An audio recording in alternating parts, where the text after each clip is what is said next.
주간 정치입니다. 대구 경북에서도 6일 지방선거 기초단체장 후보들이 속속 윤곽을 드러내고 있습니다. 이런 가운데 국민의힘 공천 과정에서 갈등이 크게 불거지고 있습니다. TK에서 국민의힘 경선은 흔히 양궁 국가대표 선발전에 비유되기도 하는데요. 본선보다 치열한 예선, 1차 관문이 곧 당선이라는 공식 하에서 공천 파동은 늘 되풀이돼 왔는데 올해 지방선거에서도 예외가 아니었습니다.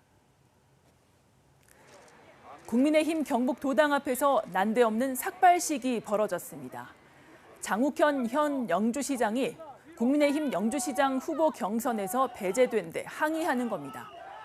지난 22일 3선에 출마한 현역 가운데 포항과 영주, 군위 세 곳 단체장들이 경선에서 배제되자 이들 지역 지지자 150여 명이 어제 경북 도당으로 몰려왔습니다. 도당 측은 경찰에 시설 보호 요청까지 했는데 건물로 들어가려는 지지자들과 몸싸움이 벌어지면서 당직자 등이 병원 치료를 받기도 했습니다. 이들 세 곳 후보들은 경북 공관위 결정에 반발해 중앙당에 재심을 신청한 데 이어 이 재심조차 믿지 못하겠다며 어제는 중앙당 공관위가 직권으로 심사해달라는 건의서를 다시 냈습니다. 경북 공관위는 중앙당의 재심 요청에 따라 재선 현역 단체장 5명에 대한 교체지수 평가를 다시 하기로 했는데요. 이미 지역 공관위에 대한 불신이 깊어질 대로 깊어져 있어 갈등이 잠재워질지는 미지수입니다. 삼선을 지지하느냐 마느냐 이런 식으로 물었단 말입니다. 그 자체가 벌써 공정하지 않고 편파적이다 이렇게 이 전문기관들이 얘기를 하거든요. 공관위가 투명하게 공정하게 신뢰하게 그렇게 안 했다는 거죠. 불의를 완전히 이런 겁니다. 이들 세 지역 외에도 공천 심사 결과가 발표된 거의 대부분의 선거구에서 반발과 재심 청구가 잇따르는 등 후보가 확정되는 이번 주 내내 시끄러울 것으로 보입니다. 경북 지역의 한 국회의원은 가장 능력 있는 후보가 공천되는 건 아니다. 배제돼야 하는 후보들을 빼다 보면 남는 사람이 공천되는 경우도 있다고 했습니다. 그러나 배제 사유는 명예훼손에 해당돼 구체적으로 밝힐 수 없다고 했는데요. 사실상 당협위원장의 주관적 판단에 공천이 좌우되는 구조인 겁니다.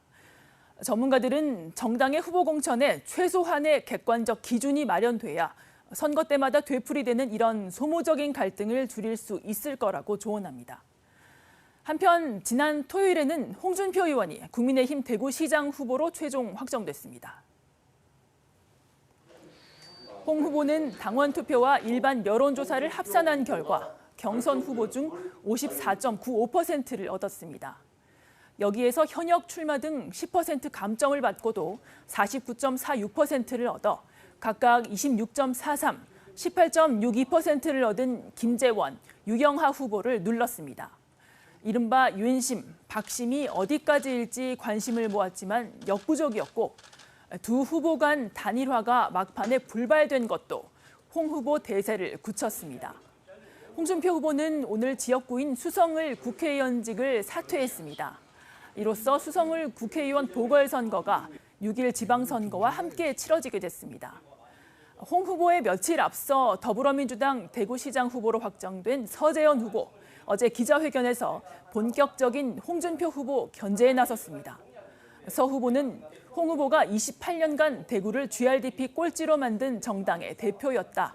정치인으로서의 능력은 최고지만 그 능력을 대구를 위해 10%도 쓰지 않았다며 비판했습니다. 그러면서 대구시장이 되면 역량의 100%를 발휘하고 그렇지 못하면 대선에 불출마하겠다는 각서를 받고 싶다고 했습니다. 이로써 대구시장 선거는 더불어민주당 서재현, 국민의힘 홍준표, 정의당 한민정, 그리고 기본소득당 신원호 후보 4파전으로 치러지게 됐습니다.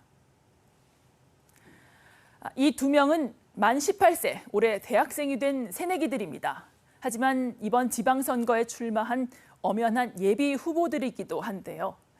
올해 지방선거부터 피선거권의 연령이 만 18세로 낮아지면서 이들에게도 정치 진입의 길이 열리게 된 겁니다. 정치적 경험도, 이력도 보잘것없지만 나고 자란 지역의 일꾼이 되겠다는 각오와 그 포부만큼은 기성 정치인들 못지않은데요. 전문가들은 청년 정치인들이 늘수록 우리 정치의 고질적인 병폐인 계파나 진영, 지역색이 옅어질 거라고 말합니다. 10대들의 유쾌한 도전이 우리 정치에 어떤 변화를 가져다 줄지 지켜봐야겠습니다. 주간정치였습니다.